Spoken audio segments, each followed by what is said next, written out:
जय हिंद जय बिहार। देखिए क्लास 10th का ऑब्जेक्टिव में सांख्यिकी में दे रहे हैं और मेरा एक प्रयास है कि शायद अच्छी तरह से आप निकाल सके रिजल्ट। इसके लिए हम कोशिश कर रहे हैं और पकड़ने का अच्छे से अच्छा तरीका भी दे रहे हैं जिससे आप जल्दी से सीख पाएंगे। सबसे पहले देखिए माध्य। माध्य का फॉर्मूला था प्रेक्षणों का योग बटा प्रेक्षणों की संख्या। माध्य बराबर प्रेक्षणों का योग बटा प्रेक्षणों की संख्या, या तो फॉर्मूला था संख्याओं का योग बटा संख्याओं की संख्या। शॉर्ट में से लिखते हैं एवरेज बराबर सिग्मा एक्स, सिग्मा माने जोड़ होता है, और सिग्मा एफ। माध्य का और भी फॉर्मूला होता है सिग्मा एफ एक्स बटा सिग्मा एफ, और भी होता है ए प्लस सिग्मा एफ डी बटा सिग्मा एफ, और भी होता है ए प्लस एल गुना सिग्मा एफ डी डैश बटा सिग्मा एफ। ये ऑब्जेक्टिव में आ सकता है इसलिए ये हमने दे दिया है, ठीक है। तो डी डैश का मतलब होता है डी माइनस डी बटा ए, डी बटा एल होता है, ए होता है एक्स माइनस ए। ए को पहले कहते हैं हम कल्पित माध्य, ठीक है। इसके बाद डी एक्स बराबर डी बराबर होता है एक्स माइनस ए, तो डी हो गया, डी डैश हो गया। बाकी इसको बोलते हैं सिग्मा। सिग्मा माने होता है कुल जोड़। ये ध्यान रखिएगा, लिखने का तरीका भी थोड़ा इसका अलग है। यह सिग्मा, तो इसको फार्मूला में ऑब्जेक्टिव में कोई भी आ सकता है, कुछ भी नहीं कहा जा सकता है। तो आगे लिखे तो तेरा माध्य का फार्मूला जल्दी। दिए गए आंकड़ों के योग में, दिए गए आंकड़ों के योग में, दिए गए आंकड़ों के योग में उनकी संख्याओं की संख्या से, उनकी संख्याओं की संख्या से भाग देने पर, भाग देने पर जो भागफल प्राप्त होता है, जो भागफल प्राप्त होता है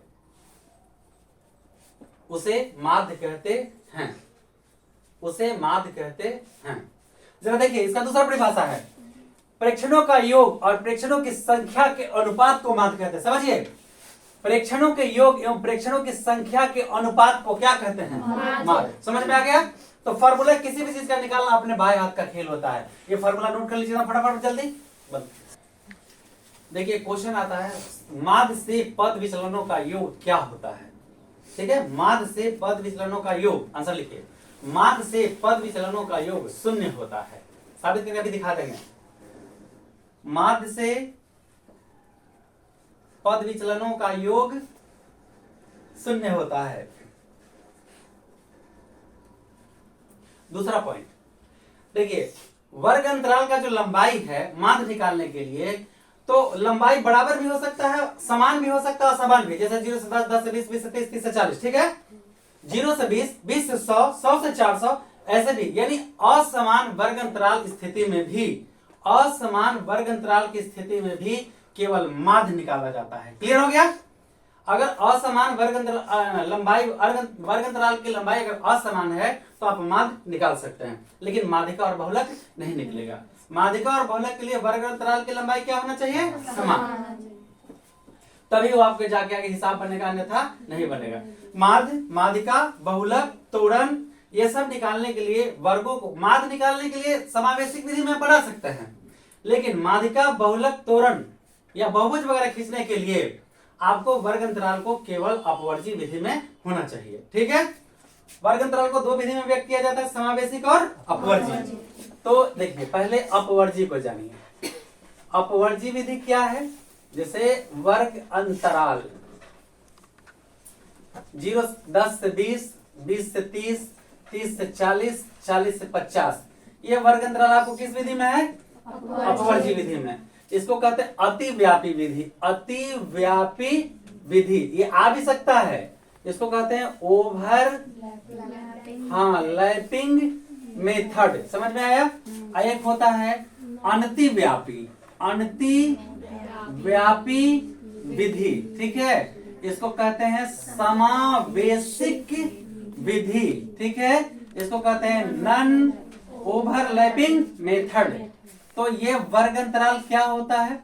ये वर्ग अंतराल आपको लिखा जाएगा 10 से 19, 20 से 29, 30 से 39, 40 से 49, ठीक है। तो दोनों में क्या डिफरेंस है? इसमें माद मादिका बहुलक तोरण सब बना सकते हैं, लेकिन इसमें केवल माद बना सकते हैं, मादिका बहुलक वगैरह वगैरह नहीं बनेगा। क्लियर हो गया? अब अगर वर्ग अंतराल की लंबाई जानना है, वर्ग अंतराल की लंबाई उच्च सीमा माइनस निम्न सीमा। चलिए वो टेबल ले लेते हैं ये, ठीक है। इसमें बताइए उच्च सीमा कितना है? 50। निम्न सीमा कितना है? 40। घटा देंगे तो कितना बचेगा? यही वर्ग अंतराल की लंबाई जानने का तरीका है, ठीक है। तो असमान रहता है वर्ग अंतराल तो माध्य आप बना लेंगे, बाकी कुछ नहीं बनेगा, ठीक है। अब आइए इसमें वर्ग अंतराल की लंबाई क्या होगा? वर्ग अंतराल की लंबाई बराबर, इसका फॉर्मूला होता है उच्च सीमा माइनस निम्न सीमा प्लस 1। आइए इसको हम ले लेते हैं। उच्च सीमा 49, 40 प्लस 1, 50 माइनस 40, ये जुड़ेगा ना पहले, तो क्या बच गया? तो आपको लग रहा है कि असमान है, लेकिन समान है। हम यहाँ दिखाते हैं 10 से 20, 20 से 30, 30 से 40, तो देखिए समान है। ऐसे देखिए 10, 20, 30, 40 समान है। 20, 30, 40, 50 ऐसे भी देखिए 10, 20, 30 समान है। 19 से 10, 29, 10, 39 समान है। तो ऐसे भी गिनेंगे तो समान होगा। देखिए कैसे होता है समान। ये में 19 तक गिनना है, 19 तक, 0 से लेके 19 तक, लेकिन इसमें क्या तक गिनना है? 19 तक। 20 यहाँ आ जाता है, तो इसमें सब गिनना है। अगर 19 को छोड़ दीजिएगा इसके तरफ तो गड़बड़ हो जाएगा ना। तो 19 देखिएगा, 10, 11, 12, 13, 14, 15, 16, 17, 18, 19, 10 को हो गया। तो किसी भी तरीका से गिनने पर यही होता है। अब इसमें अगर वर्ग चिन्ह आता है, वर्ग चिन्ह निकालने के लिए, तो वर्ग चिन्ह का फॉर्मूला होता है उच्च सीमा प्लस निम्न सीमा बटा 2। चलिए इसी को हम देते हैं। उच्च सीमा कितना है? 50। निम्न सीमा कितना है? 40 बटा 2 कितना होगा? 90 बटा 2 क्या कटेगा? तो ये 45 आ गया, ठीक है। इसमें आइए, इसमें भी सेम फॉर्मूला होता है। वर्ग चिन्ह बराबर जोड़ दीजिए 49 प्लस 40 बटा 2, भाग लगा दीजिए जोड़ के और आपको आंसर आ जाएगा, ठीक है। अब एक बात और जानना है, यहां पे बता देते हैं।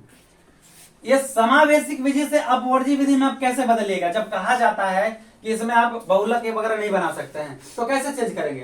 तो गरीब को लूटेंगे, सारा दुनिया लूट रहा है, अमीर को बांटेंगे, सारा दुनिया वही करता है। गरीब को कभी न्याय नहीं मिला है जीवन में, इसलिए हम आप लोगों को कहते हैं कि गरीबी पे जन्म ले लिए अभी साफ है, पर गरीबी में मरेंगे नहीं, मेहनत करेंगे और कामयाबी हासिल करेंगे।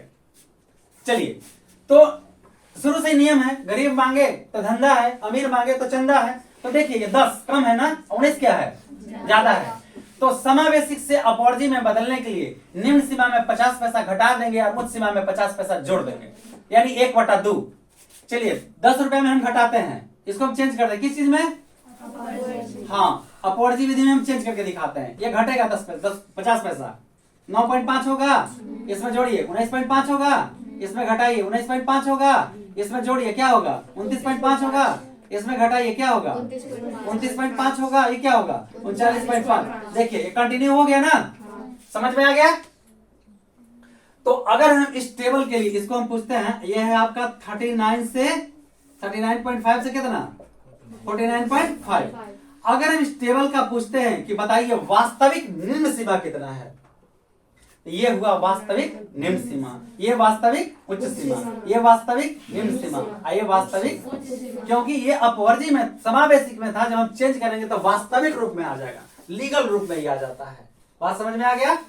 तो यहां तक वर्ग अंतराल वगैरह समझ आए। हो सकता है कोई को चेंज करने के लिए भी आपको दे सकता है। देखिए कुछ परिभाषा है जो आवश्यक रूप से 1-2 बार आ चुका है, और आया क्या है आपको? प्राथमिक आंकड़ा और गौण आंकड़ा आया है, ठीक है। और ये इंग्लिश में दे दिया था। प्राइमरी डाटा से क्या समझते, सेकेंडरी डाटा से क्या समझते, इसलिए इंग्लिश में दे दिए। सबसे पहला सवाल है आंकड़ा क्या है। तो आंकड़ा 2 प्रकार के होता है। जैसे आंकड़ा किसी समूह में विशेष व्यक्त किए गए चर या अचर मान को हम आंकड़ा कहते हैं। ध्यान दीजिएगा, जैसे क्लास 9 में, क्लास 10 में, क्लास 10th के गणित में विद्यार्थियों का प्राप्तांक, क्लास 10th में गणित के विद्यार्थियों का प्राप्तांक, क्लास 9 में गणित के विद्यार्थियों का मतलब गणित विषय में विद्यार्थियों का प्राप्तांक, तो गणित विषय एक ही टीचर चेक करेंगे कि 4 टीचर मिलकर चेक करेंगे? एक क्लास का एक क्लास टीचर होते हैं, तो मान लें गणित के टीचर है तो गणित का पेपर चेक करेंगे, आपको बताएंगे किस बच्चा को कितना कितना नंबर आया। तो आंकड़ा क्लियर है कि गणित में आपका नंबर आया है। तो लिखें किसी समूह में विशेष, गणित हो, हिंदी हो, कुछ भी हो, अलग अलग विशेष व्यक्ति के चर और अचर मान, हम 10, 20, 30, 40, 50 भी लिख सकते हैं। किसी का नाम XYZ भी कर सकते हैं। ABC आता है ना, A grade, B grade, C grade. तो यहाँ किसी समूह में विशेष व्यक्त किए गए चर और अचर मानों को हम आंकड़ा कहते हैं। आपको कैसे समझा दिए कि क्लास 9 के गणित में विद्यार्थियों का प्राप्तांक, गणित में विद्यार्थियों का प्राप्तांक यानी गणित में कितना नंबर लाया उसके टीचर चेक करेंगे, हिंदी में अलग अलग पेपर में। तो ये आंकड़ा हो गया, ठीक है, समझ में आ गया। अब आंकड़ा 2 प्रकार के होते हैं, एक होता है प्राथमिक आंकड़ा, एक गौण आंकड़ा। प्राथमिक आंकड़ा, यदि आंकड़ों की सत्यता का उत्तरदायित्व अन्वेषक पर हो, अन्वेषक मतलब अनुसंधानकर्ता, खोजकर्ता, आपके क्लास टीचर जो भी हो, वो जिम्मेवारी को अगर लेते हैं तो प्राथमिक आंकड़ा, और अगर जिम्मेवारी नहीं लेते हैं तो गौण आंकड़ा। बिना कॉपी चेक कर लिए नंबर बैठा दिए, आएगा 20 दे देंगे 50 ताकि गार्जियन खुश हो जाए। ठीक है, कॉपी कहीं दिखाइए, गार्जियन का कॉपी दिखाइए, तो कहां से लाएंगे 50 नंबर? धोखा दे रहे हैं ना कहीं, तो ये गलत चीज है। तो यदि आंकड़ों की सत्यता का उत्तरदायित्व तो अन्वेषक पर हो, यानी जो चेक कर रहा है वो जिम्मेवारी ले रहा है, तब वो प्राथमिक आंकड़ा होगा, और अगर जिम्मेवारी नहीं ले रहा है तो गौण आंकड़ा। तो यदि आंकड़ों की सत्यता का उत्तरदायित्व तो अन्वेषक पर हो तो उसे हम प्राथमिक आंकड़ा कहते हैं, और यदि आंकड़ों की सत्यता का उत्तरदायित्व तो अन्वेषक पर नहीं हो तो उसे हम गौण आंकड़ा कहते हैं। क्लियर? आंकड़ा हो गया, प्राथमिक आंकड़ा, गौण आंकड़ा हो गया। अब परिसर, रेंज, परिसर, जब कोई आंकड़ा दे दिया है, ठीक है, तो उस आंकड़ा में कोई 5 नंबर बच्चा लाया, कोई 100 नंबर लाया, तो उसका रेंज क्या हुआ? तो रेंज 100 में से 5 घटा दिया जाएगा। अधिकतम मान में से, देखिए उच्च सीमा अलग होता है, निम्न सीमा और उच्च सीमा अलग होता है, उच्चतम मान और न्यूनतम मान अलग होता है। तो परिसर, उच्चतम एवं न्यूनतम मान के अंतर को क्या कहते हैं? परिसर। परिसर बराबर उच्चतम मान माइनस न्यूनतम मान। हम एक आंकड़ा लेते हैं, 1, 2, 3, 40, 50, यहाँ 10 ले लिए, ठीक। बताइए इसमें सबसे अधिकतम मान कितना है? 50, और सबसे कम मान कितना है? 10। तो घटा देंगे तो इसका 2 है। अच्छा 2 है, चलिए एक्सीडेंट हो गया, इंसिडेंट हो गया 2। अच्छा चलिए भैया 2 हो गया, ठीक है। अब कितना हो गया? 48। इंसिडेंट और एक्सीडेंट में अंतर है, पता है ना आपको? चलिए, तो परिसर कितना है आपका? तो परिसर निकालने के लिए कोई आंकड़ा का दे देगा, तो सबसे ज्यादा मान चुन लेंगे फटाफट, और सबसे कम मान चुन लेंगे, कम में से ज्यादा, उल्टा ज्यादा से कम को घटा देंगे तो क्या हो जाएगा? परिसर। ये ऑब्जेक्टिव सवाल आ सकता है। देखिए क्वेश्चन शुरू से बताते हैं। प्रथम 5 प्राकृत संख्या का बाद निकाले। प्रथम 5 प्राकृत संख्या, तो प्राकृत संख्या कैसे शुरू होता है? 1, 2, 3, 4, 5। एवरेज बराबर सिग्मा x बटा सिग्मा 1 + 2 + 3 + 4 + 5 बटा कै गो है? जय गो है। कै गो होगा जोड़ के? बटे 5, 5 दिया 15। ये 3 आंसर हो गया। कोई दिक्कत? और क्वेश्चन देते हैं 105, एक बार आ चुका है मार्क्स निकालने के लिए, ठीक है। एवरेज सिग्मा x बटा सिग्मा, आपको तो ऑब्जेक्टिव मारना है, 1 + 0 + 5 बटा 3, 6 बटा 3, क्या बचेगा? 2। और क्वेश्चन ले लीजिए x, y, z का मान निकालें, ठीक है। तो डायरेक्ट क्या कर दें? x + y + z बटा क्या होगा? 3। ये तो ऑप्शन मारना है ना। अगर आप गलती से x × y × z लिख दिए तो गलत हो जाएगा, क्योंकि ये प्लस में है। ये आंसर सही है, समझ में आया? अब क्वेश्चन दे देगा ऐसा, a - b, a + b का माध्य निकाल लें, ठीक है। एवरेज बराबर सिग्मा x बटा sigma f, a - b plus a plus b divided by 3। देखिए ना, 1, 2, 3, तो b से b कट गया, कहे 3 बटा 3 कट जाएगा, क्या बचेगा? कोई दिक्कत? चलिए क्वेश्चन हम देते हैं, प्रथम 5 पूर्ण संख्या का मान कितना? हाँ, तो पूर्ण संख्या कैसे शुरू होता है? 0, 1, 2, 3, 4 तक जाएगा ना। एवरेज बराबर सिग्मा x बटा सिग्मा f, 4 को कहेगा 3 को कहेगा, अपना बना लीजिएगा। 0 + 1 + 2 + 3 एक बार होगा ना, तो डिवाइडेड बाय 5। अब जोड़ के भाग दे लीजिएगा, आंसर आ जाएगा आपका, ठीक। ऐसे दे देगा। अगर पूछता है कि प्रथम 5 ऋण संख्या, हाँ प्रथम 5 ऋण संख्या, तो ऋण संख्या किसे कहते हैं? वे संख्या जो 1 और स्वयं से विभाजित हो, 1 से बड़ी ऋण संख्या, 1 से बड़ी, ऋण या अभाग दोनों की होता है। एक से बड़ी वे संख्या जो एक या स्वयं से विभाज्य हो उसे ऋण संख्या कहते हैं। तो पहला कौन होगा? 2, 3, 4 भी होगा, 5, 7, 11, 5 को हो गया। तो इसे जोड़ के निकाल देंगे, क्लियर हो गया ना? यह ऋण संख्या हुआ। चलिए जल्दी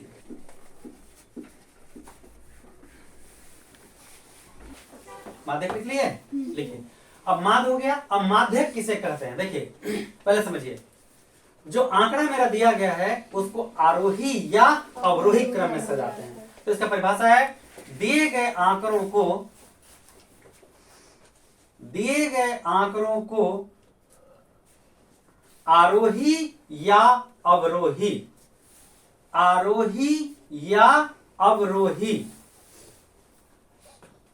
क्रम में सजाने पर ठीक बीच का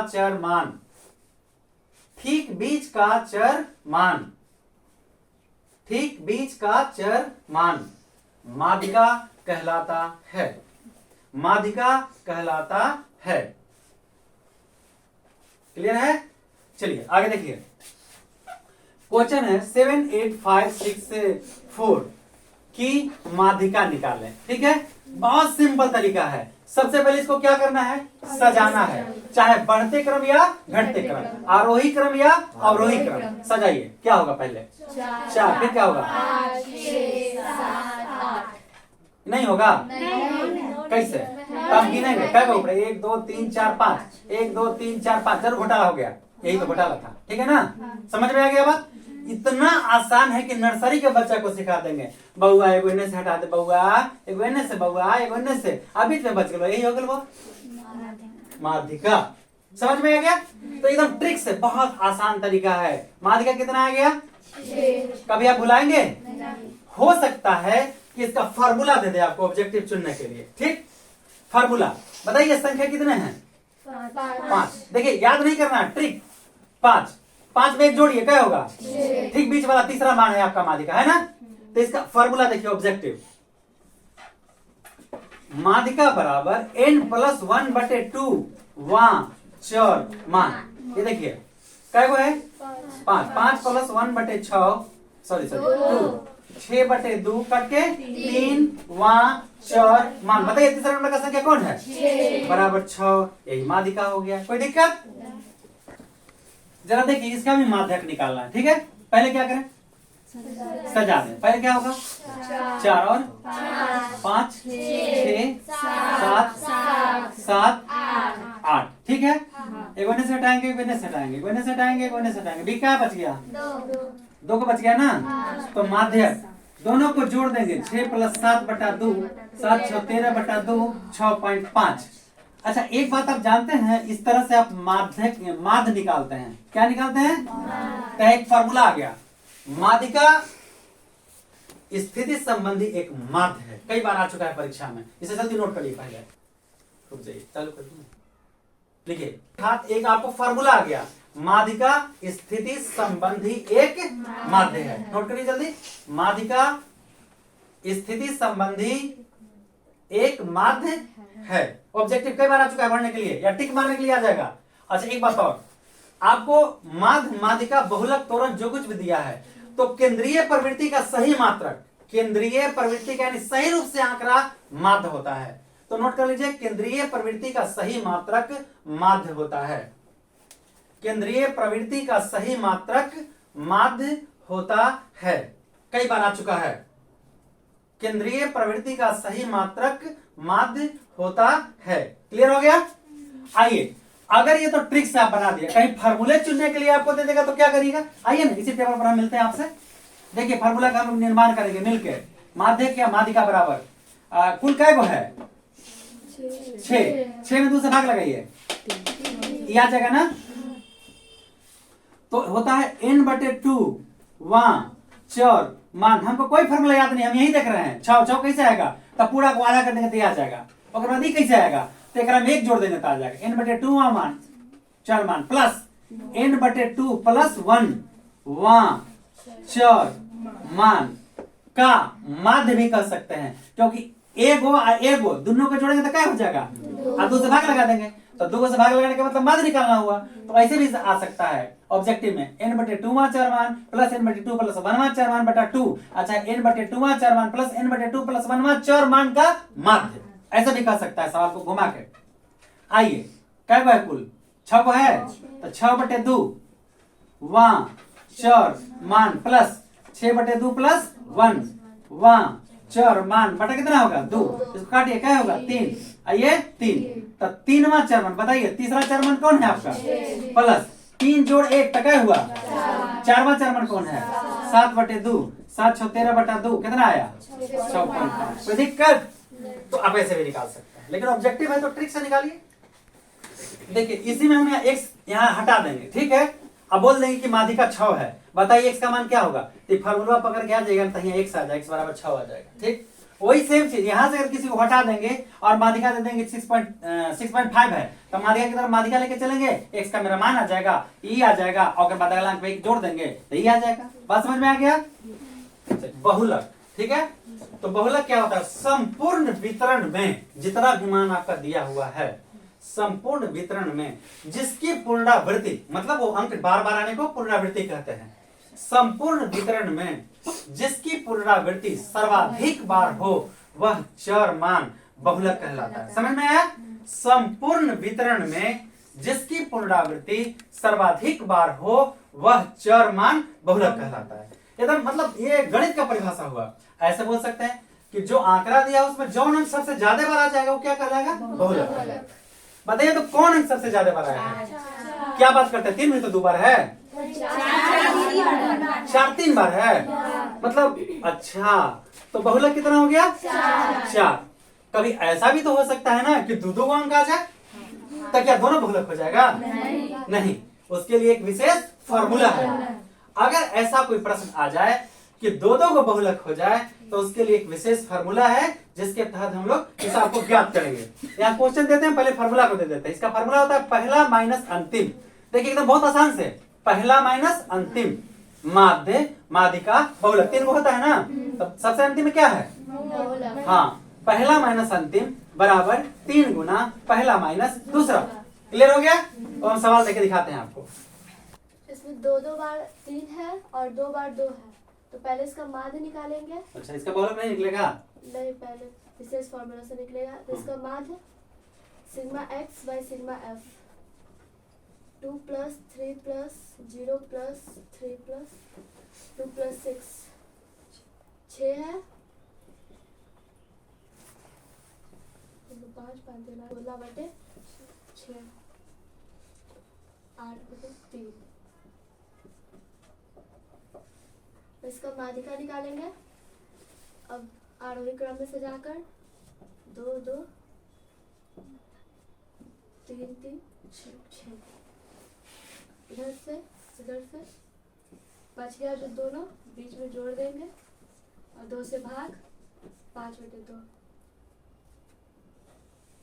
अब फॉर्मूला लगेगा, चूंकि a minus mo equal 3 into a minus m। a पता है 8/3 माइनस mo निकालना है, 3 इंटू a 8/3 माइनस m है 5/2,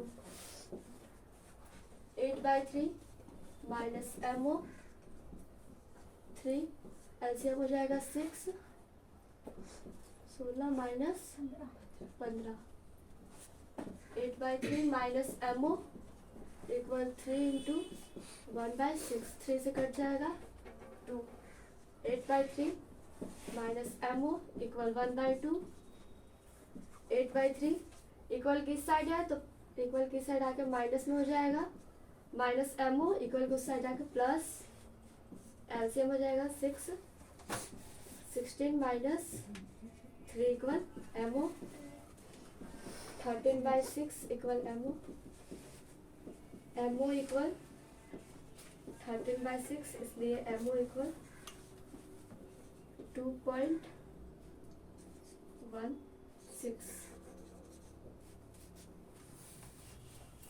देखिए इस तरह का सवाल दे देगा टेबल में, ऐसे बोलेगा इसका माध्य, माध्यिका और बहुलक निकाले, ठीक है। तो पहले माध्य से लड़ते हैं।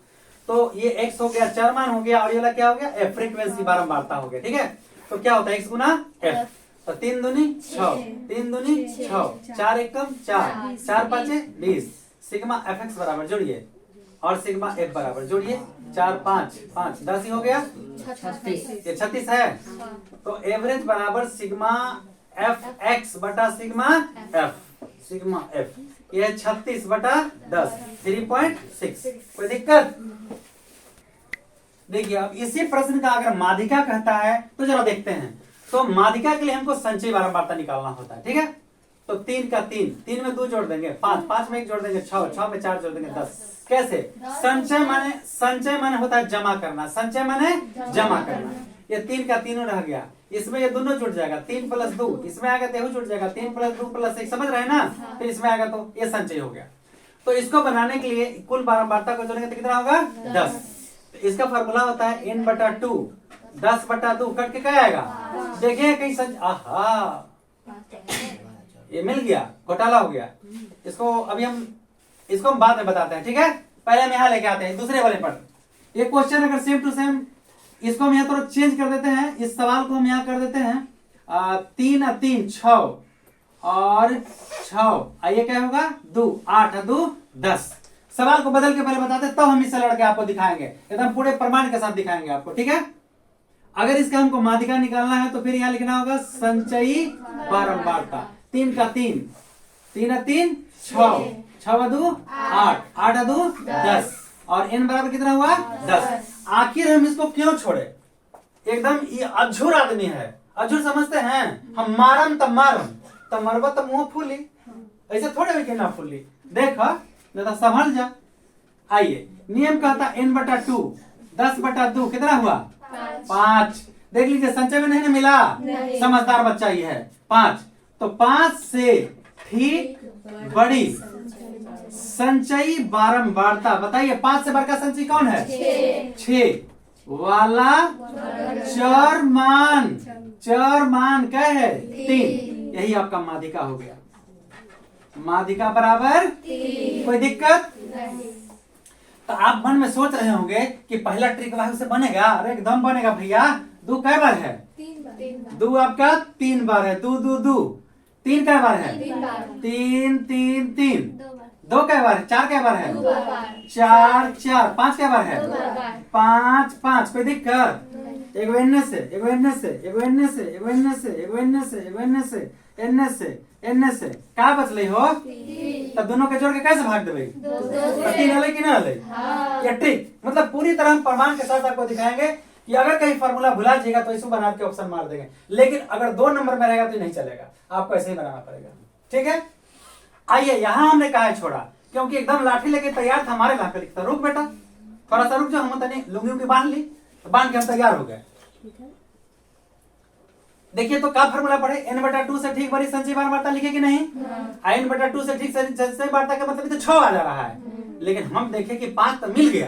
तो भाई वही आदमिया से बेटा के जगह हम डंडा लेके कूदे, मतलब धमकी केकरा मारता है, आ बाहर मारो, अब बाहर आ गया पर भाग जाता है, तो ये बाहर आ गया पर भागेगा भी। 5 तो मिल गई, अब का कुछ नहीं, टेंशन लेने का नहीं।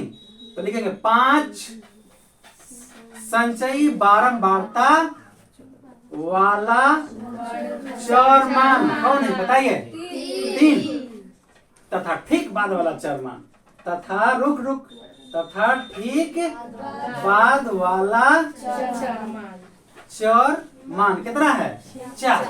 देखिए गणित ऐसा भाषा है ना कि जब तक हम आपकी भाषा में नहीं बोलेंगे, आपका कैसे कहता सितार का तार नहीं जुटेगा, तब तक गणित समझ नहीं आएगा। तो पहले 5 वाला चरमान ले लिए, ठीक बाद वाला चरमान मतलब बुला लिए हम, आ जाओ बेटा भिड़ जाओ। अब आइए माध्यिका,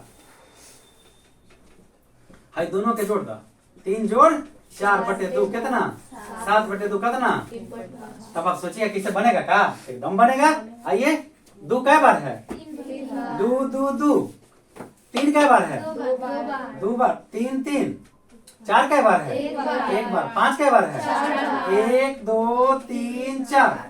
एगो एने से एगो एने से एगो एने से एगो एने से एगो एने से एगो एने से एगो एने से का बोलो तब बोलो 3 3 + 4/2 7/2 3.5। आंसर में कोनो फर्क पड़ने वाला है? तो जब 2 नंबर के आएगा भैया तो ऐसे बनाने का। ठीक ठीक समझ में आया? चलिए हो गया। देखिए दुनिया में कितना लोग टेढ़ हो खेला बुझला, तो देखा ही है 3 2 बार, 2 3 बार, 4 1 बार और 5 4 बार। तो आपने पढ़ा है माध्यिका में कि दिए गए आंकड़ों को आरोही या अवरोही क्रम में सजाएंगे तभी हम निकालेंगे हिसाब को, अन्यथा गलत हो जाएगा। तब बताइए, तब पहले तब 3 है तब 2 है। अगर आपको किताब में दिया हुआ है क्वेश्चन सवाल बिना सीरियल कर ले बनाइएगा गलती हो जाएगा। तो पहले हम इसको ऐसे सजाएंगे। 2 कै बार है? तो चलिए 2 3 बार हो गया, 3 कै बार है? 3 2 बार हो गया, 4 कै बार है? 4 1 बार हो गया, 5 4 बार, सब हो गया। बस ये बन के तैयार हो गया। मतलब मेरा समझाने का मतलब यही था कि जब तक इसे नहीं सजाइएगा तब तक आपका हिसाब नहीं बनेगा। अब चलिए, अब हम इसी प्रश्न से बहुलक ले देते हैं। इसी क्वेश्चन से बहुलक, देखिए मैं यहाँ पर इसी से बहुलक।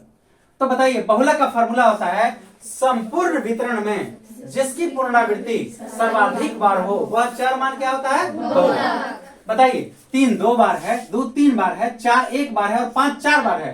तो सबसे ज्यादा बार कौन है? 5। यहाँ लिखेंगे सबसे अधिक बारंबारता बराबर 4 वाला, ये 2 नंबर क्या तो लिखना पड़ेगा 4 वाला चर मान बराबर कितना? 5। इसीलिए बहुलक बराबर 5। अगर नहीं लिखेंगे तो नंबर कट भी सकता है। ठीक, तो एकदम साफ साफ बढ़िया से कॉपी बनाने का। ठीक है, जय हिंद जय बिहार, बहुत सारी शुभकामनाएं आप सबको।